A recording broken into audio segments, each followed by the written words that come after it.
Bom, meu nome é Mitsuo Katsuki, me formei no colégio técnico, né? Depois eu fiz a engenharia elétrica na fundação. Como é que você veio parar na fundação? Então, quando eu estava fazendo o colégio técnico, no último ano, em 1973, abriu um curso de programação Fortran, ao sábado à tarde. E eu comecei a fazer esse curso também, junto com o colégio técnico. Acho que era curso de 6 meses, né? Começou em abril, terminou em setembro, e fui classificado para fazer classificado e fui contratado, né? Fui um dos 5 classificado no final do curso e fui contratado como estagiário no CPD da fundação. Lá na Falcão? Lá na Falcão, na Vila Falcão. E depois que você foi contratado, você teve vários cargos e funções. Você lembra de alguma delas? Bom, eu comecei como programador de computador. Depois que eu comecei a fazer a engenharia, aí fui abrir o curso de processamento de dados no colégio técnico, então fui contratado como professor no colégio técnico, fazendo a engenharia e trabalhando no CPD também. Aí depois me tornei analista de sistemas, depois... Foi professor dos cursos? Fui professor do curso de Tecnologia em Processamento de Dados, após formação em Engenharia, e no curso de Bacharel de Computação, Ciência da Computação. De 80 a 88? De 1980 até 1988. E nessa época também fiz pós-graduação em São Carlos, na área de computação, no Instituto de Matemática da USP. Aí depois, que virou a Universidade de Bauru, em 86. Em 86, com a saída do Sérgio Briguente, eu fiquei como gerente do CPD, da UB. Né? Aí veio, em 88, veio a encampação, né? Encampação. E fomos contratados como analista de informática na Unesp. Mas só que naquela época a Unesp, o polo computacional da Unesp era vinculado à CGI, na reitoria. A gente era funcionário da reitoria. E depois, com a construção do polo computacional aqui em Bauru, né,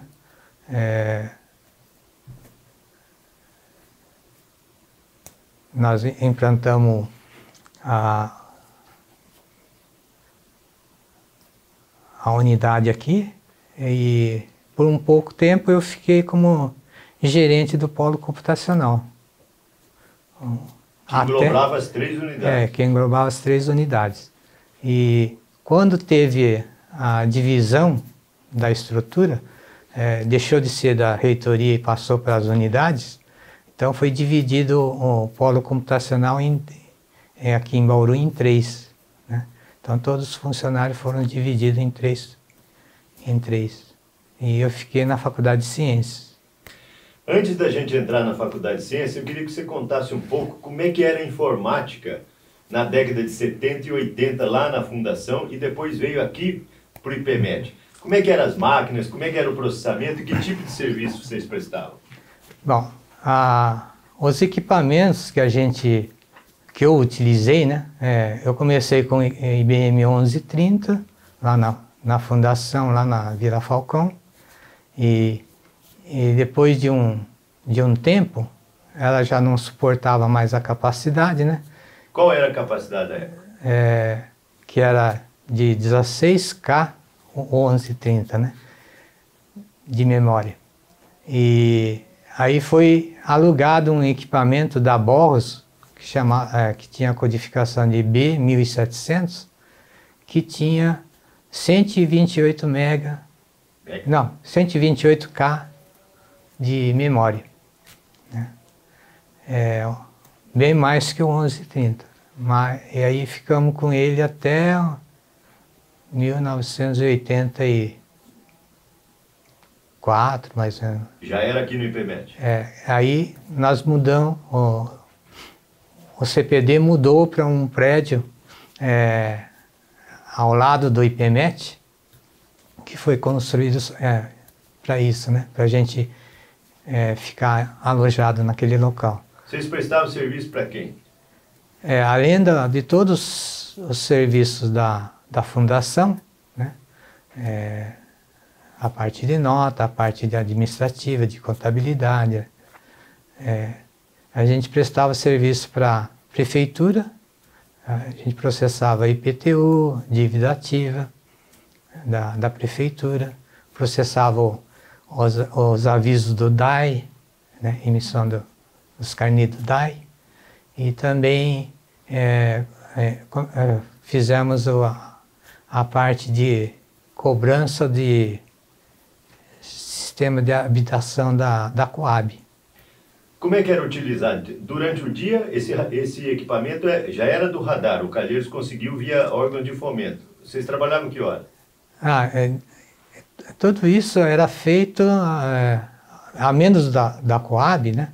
A prefeitura e DAE já era feito na Vila Falcão, nesse equipamento da Boros.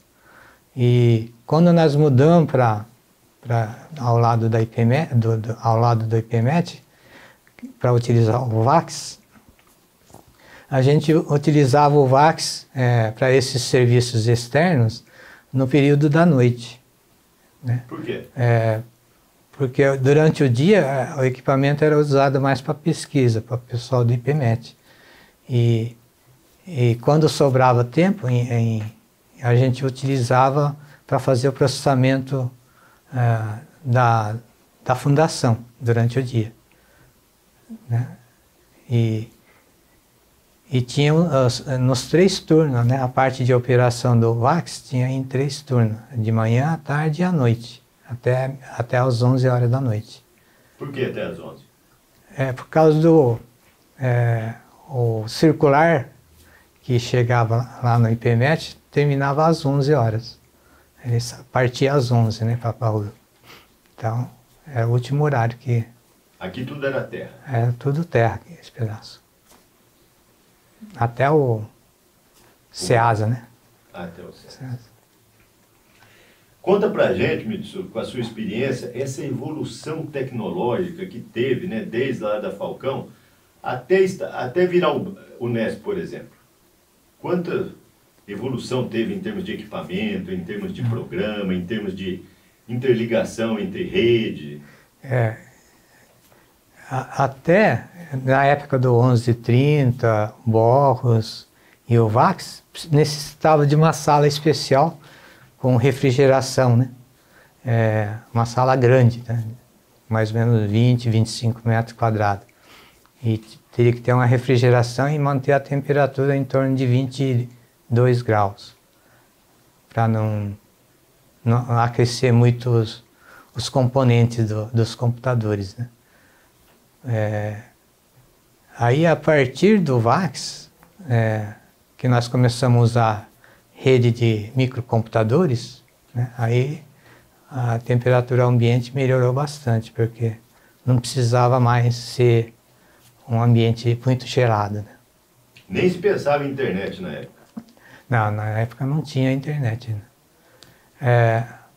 A internet começou quando já estava aqui no polo computacional instalado, e nós começamos utilizando o REMPAC, uma linha de comunicação da Embratel chamada REMPAC X28, que era basicamente o terminal que a gente conectava no computador do FAPESP, né? E tinha um acesso à rede ANSP de pesquisa. E os docentes iam lá no polo computacional para fazer as pesquisas, né? Mas era muito rudimentar, né? Tinha pouca coisa na rede, né? Mas tinha a parte de pesquisa, já tinha bastante no exterior documentado. Então eles faziam a pesquisa nessas bases. Antes dessa rede, tinha a rede de escada também que vocês usaram, né? Não, nesse sistema, né, que era antes, no começo era X28, nós conseguimos um X25, que era a rede de pacotes, que eu conseguia ligar um computador para atender vários terminais, né? E aí nós colocamos nesse computador os modem para atender a rede de escada dos departamentos. E os departamentos conectavam nesse computador para poder fazer pesquisa sem precisar ir no polo. Você lembra a velocidade que era isso? Era o máximo acho que chegava a uns 48K bits, né? Mas era quando a linha estava boa, né? Porque a rede de escada passava no central de telefonia, então ele dava muito ruído, então aí ele baixava a velocidade. Isso foi no ano de 99? Não, bem... Interligando os departamentos com fibra ótica foi depois, né? Interligando com fibra ótica, nós interligamos todos os departamentos com fibra ótica no projeto de pesquisa da FAPESP, que chamava Infraestrutura de Acesso, né? E nós conseguimos no Infra 2, em 1999, ligar todos contemplar os departamentos, né? Ligar os departamentos com fibra ótica. E o que isso beneficiou, por exemplo, os departamentos da Faculdade de Ciências? Eles tiveram acesso mais rápido? Sim, toda a pesquisa e os microcomputadores dos departamentos acessavam a internet. E conta pra gente, quando você deixou de ser professor e veio ser só servidor para mexer com computação? Quando virou para a Unesp, da UB para a Unesp, né, eu tive que optar ou ser professor ou ser funcionário, né? Aí, como minha esposa já era professora, então eu optei por ser funcionário da mesma área, né? Aí, da UB para a Unesp, no seu ponto de vista, qual foi o ganho que o campus de Bauru teve? Além de ganhar o ponto, lógico. Não, em termos de avanço tecnológico, foi bem mais rápido com a Unesp, porque esses projetos de pesquisa eram financiados por órgãos que nem a FAPESP, CAPES, né? Então, tinha bastante recurso, e na época da UB não tinha, o recurso era da própria fundação. Então, o tempo, né, que demorava para o investimento era muito mais lento. E a Unesp investiu em novos equipamentos de ponta, né, hardware, software? Sim, investiu bastante. Começou com um sistema de grande porte, né, que agora não consegui lembrar o nome do equipamento, e depois em rede de microcomputadores, né? Então, no STI, no polo computacional, nós logo que instalou o prédio, nós instalamos um servidor da Novell com microcomputadores interligados, né? Então, o desenvolvimento, tudo era em rede, com um servidor. E quando foi implantado isso, não existia divisão de unidades aqui, né? Todo mundo trabalhava em conjunto. Isso. Era todo o sistema que a gente desenvolvia era para todas as unidades, né? Não tinha separação ainda. E depois disso aí, logo na sequência, alguns anos depois, houve a divisão. Como você veio parar na UFC? Então, quando a Unesp começou a dividir a estrutura, né? A nossa estrutura estava vinculada à reitoria, né? Aí a partir de uma gestão, ela começou a dividir responsabilidade para as unidades. Então, ela dividiu, inclusive, o polo computacional para as 3 unidades de Bauru. Então, ficou em comum acordo, nós dividimos e eu fiquei na Faculdade de Ciências. Né? E aí você montou sua equipe para prestar serviço exclusivamente na UFC? O pessoal do polo computacional foi dividido em 3, né? Eu fiquei com uma equipe que atendia apenas a Faculdade de Ciências. Né? E o que vocês atendiam? Qual era o serviço prestado para a Faculdade de Ciências? Bom, na época, na mesma época do polo computacional, nós já tínhamos a parte de sistema acadêmico, né? De registro acadêmico. E quando dividiu, eu fiquei com a parte de registro acadêmico da Faculdade de Ciências. Aí, como a gente já tinha um servidor no polo computacional, rodando em rede, né, de microcomputadores, aí nós implantamos na seção de graduação a mesma estrutura, com o servidor e os microcomputadores em rede. O que processava lá no polo, a graduação tinha acesso imediato às informações? No início, como era só no polo, né, era tudo no papel. Né? A gente processava as listas de nota lá, digitava tudo no polo e emitia histórico, as informações para os alunos retirarem na sessão de graduação. E era tudo em papel ainda. O polo tinha que digitar as notas vindo da graduação. Da graduação. Que os professores docentes entregavam na graduação. E depois, como que evoluiu isso? Então, aí nós evoluímos para... como instalou esses mesmos equipamentos na sessão de graduação, a sessão de graduação começou a digitar as notas. Né? Não ia mais para serviço técnico de informática. Né? Quando dividiu, o polo virou serviço técnico de informática. Né? Pode. E depois, né, com essa divisão, com aumento de... aí nós implantamos um sistema chamado WEBRA. Que é o WebRA. WebRA. Que era apenas, no início era apenas consulta de histórico de situação acadêmica do aluno. Os alunos consultavam a sua situação pela internet, né? Pela web. Aí depois, na segunda fase, foi implantada a parte de notas, digitação de notas pelo docente. Né? Aí os docentes já registravam notas pela internet e os alunos já conseguiam consultar essas notas imediatamente. E com isso o serviço da graduação diminuiu, né? Sim, diminuiu sensivelmente essa parte de digitação de nota, né? Mas também os professores também conseguiram,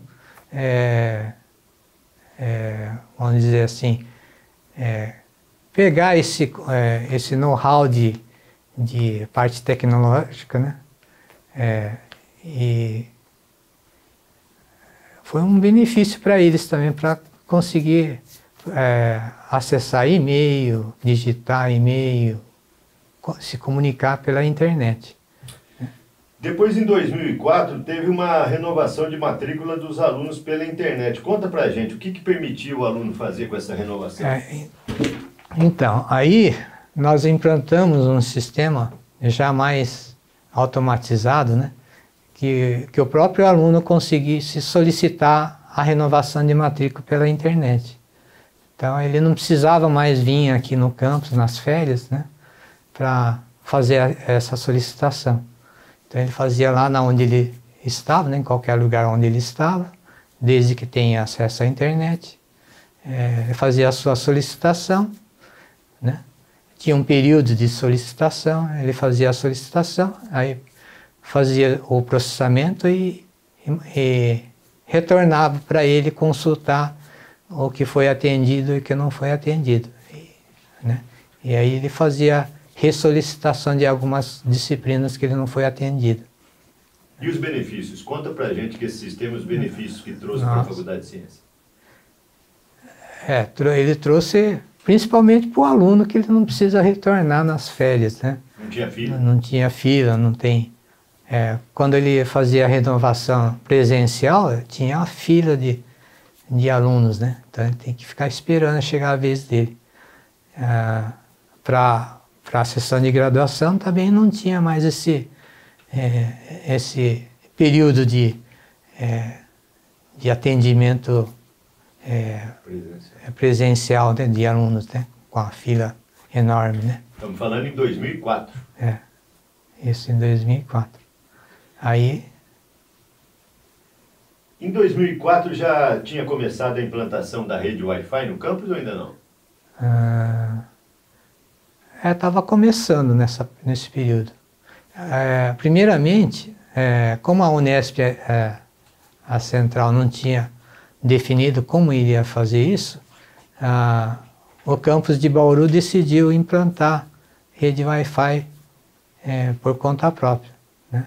Então aí nós começamos a implantar em alguns locais, né? Biblioteca, alguns locais que tinha mais público, né?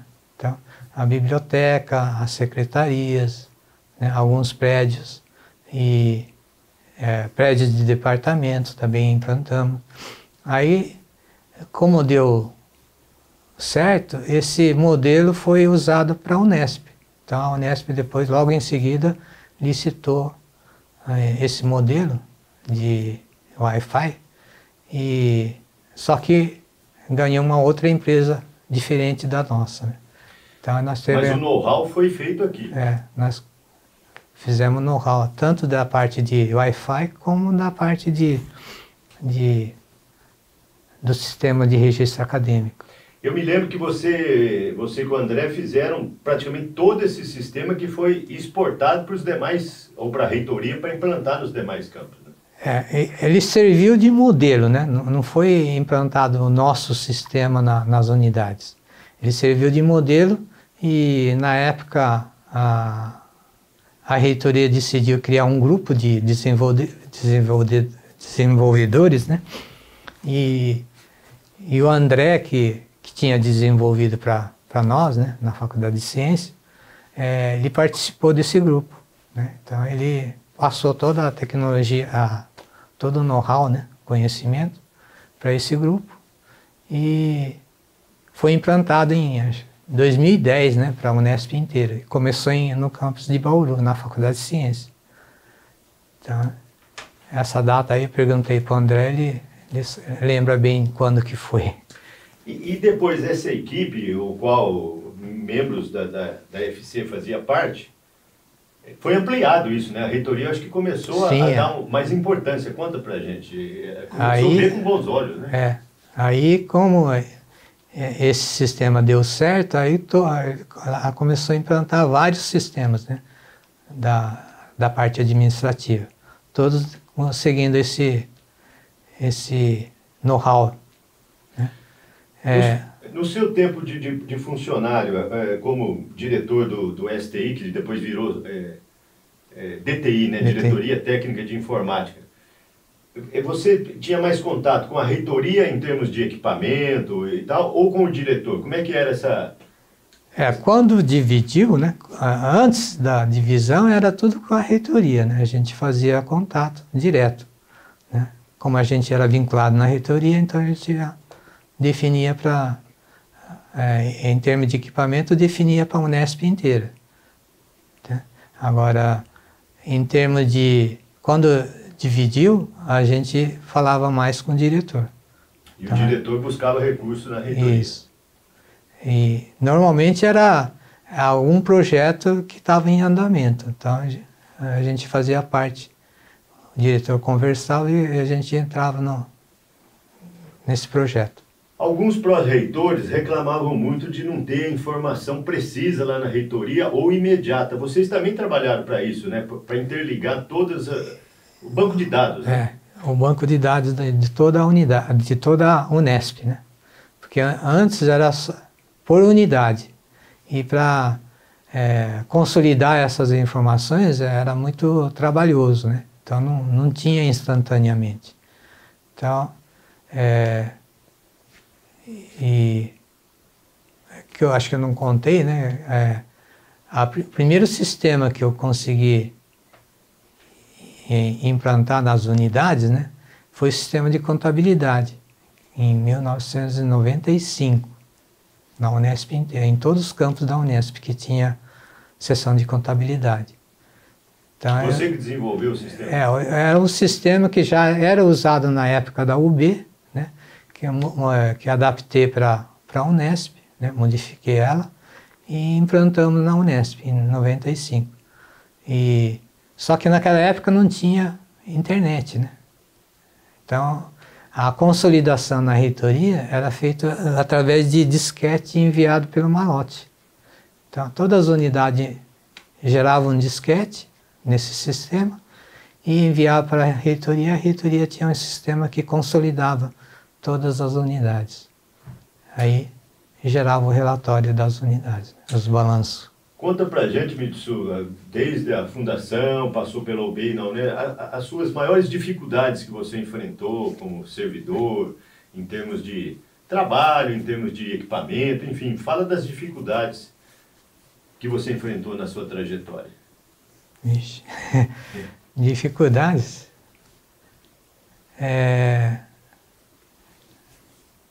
Teve vários, mas foi tudo... com o tempo foi superado, né? Então, a gente precisava de um investimento para comprar determinado equipamento, batalhava para isso e com o tempo conseguia ter esses equipamentos. Então,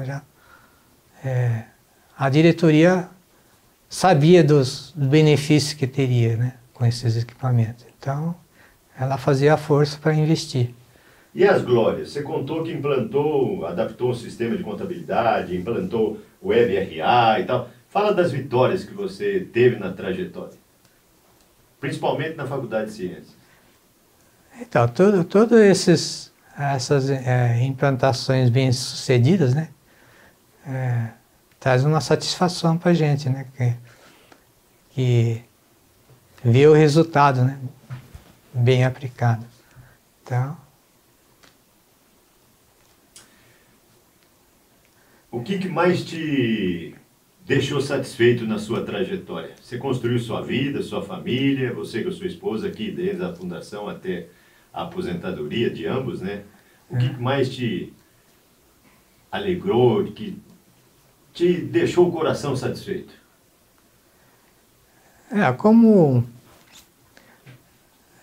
Eu, sim, tenho muito... pelas essas coisas pequenas que a gente realiza e dá certo, né? Então, meu objetivo inicial no começo, né, quando eu formei em engenharia, era buscar um mundo, né? Mas, como meu filho já estava a caminho, então eu optei por ficar aqui na fundação. Aí... Se arrepende? Não, tudo deu certo, né? Maravilhosamente. O que eu não perguntei que você gostaria de contar pra gente? Algum fato? Tem algum fato marcante? Algum fato pitoresco que aconteceu? Acho que eu não contei a parte de telefonia, né? Então, a telefonia antigamente era tudo um central telefônico que era alugado ou do sistema de telefonia, né, da Telesp antigamente, né? Era o PABX? É o PABX, né? Ou depois que aí com o tempo a Telesp passou para a ser telefônica, né? E foi terceirizada essa parte da telefônica, então o PABX era alugado de um terceiro, né? Equipamento bem sofisticado, grande, né? E com o avanço da área de equipamentos de informática, a Unesp viu que daria para substituir esses equipamentos por computadores. Então... É o famoso IP. É o famoso esse telefone que a gente usa agora, né? Que é telefone IP. Então, o telefone é conectado na rede de internet. Então, que benefício trouxe para a Unesp isso? Para todas as unidades que implantaram, teve um custo zero, né, no aluguel desses equipamentos, né? Apesar de ter investido, ter que ter investido em equipamentos novos, né? Mas, com o tempo, acho que eles fizeram um cálculo em quanto tempo ele ia retornar, né? E o tempo não era muito alto, acho que 2, 3 anos já recuperava o investimento. Ou seja, a conta de telefone ia baixar? Só ficava o custo da linha telefônica, né? O restante, o equipamento não teria mais o custo. A parte do PABX, né? E isso vocês implantaram aqui em Bauru com uma facilidade? Em Bauru nós implantamos, como a parte de telefonia era centralizada, né? Aí nós implantamos também com essa mesma estrutura, centralizada, né? E foi distribuída os equipamentos em função do que já existia do equipamento antigo. E depois foi aumentando a capacidade em função de novos departamentos, novos prédios que iam surgindo. Então, foi aumentando. E essa parte de investimento em equipamento de PABX não precisaria mais ter, né? Porque antes ele ficava muito limitado, porque esses equipamentos de PABX era restrito, né? Então você não podia liberar linhas. E tinha que ter telefonista. Teria que ter telefonista, mas não tinha mais capacidade de liberar as linhas, né? Tinha que investir em equipamentos maiores para poder ter placas, né? Nesse equipamento e ter as fiação também, né? É como se tivesse um departamento que precisasse de um ramal e não tinha linha para aquilo. Não tinha, isso. E agora com telefonia IP você só conecta num ponto de rede. Como que era no início, Mitsu? Havia servidores profissionais aptos na área de informática, funcionários, ou você que recrutava, você que aplicava os testes? Como é que era no início? No início, era que nem o meu início, né? Que eu tive que fazer um curso para poder preparar as pessoas para poder trabalhar. Então, no começo, na década de 70, todas as pessoas que precisavam de funcionário nessa área tinham que oferecer curso para contratar pessoas que se sobressaíssem no curso, né? Porque não tinha curso, não tinha nada. E não tinha gente especializada. Não né? tinha gente especializada. E você que ministrava os cursos? No começo não. No começo tinha pessoal mais experiente, né? Aí depois que comecei a dar aula, que eu comecei... como comecei a dar aula e a fundação começou a ter cursos, então a gente pegava os melhores alunos, né? Oferecia estágio para os melhores alunos. Então, que hoje, ou na época, viraram docentes ou servidores? Servidores. Então tem bastante, se você contar na Unesp, tem bastante ex-aluno meu. Até aposentado já? Até aposentado. Sobre os cursos daquela época de informática, né? Não tinha divisão BCC, tal. Como é que era a informática na época? Era só... No começo a informática começou apenas para processar dados, né? Não, os cursos. Os cursos a fundação tinha 2 cursos, né? Uma chamado Tecnologia de Processamento de Dados da Faculdade de Tecnologia. E depois, com um tempo, a Faculdade de Ciências abriu o Bacharelado em Ciência da Computação. Que tem até hoje. Que tem até hoje. Inclusive, esse curso eu ajudei a montar o currículo na época. E o curso trabalhava, porque a tecnologia avançou muito, ela trabalhava o quê? Programação, enfim... Quais era o principal foco dele? O curso de bacharel em Ciência da Computação tinha o foco mais para parte de pesquisa, né? Então tinha programação, tinha banco de dados, tinha a área de redes. E a procura no vestibular, como é que era? Porque a informática era muito, vamos dizer, novidade na época, né? Como é que era?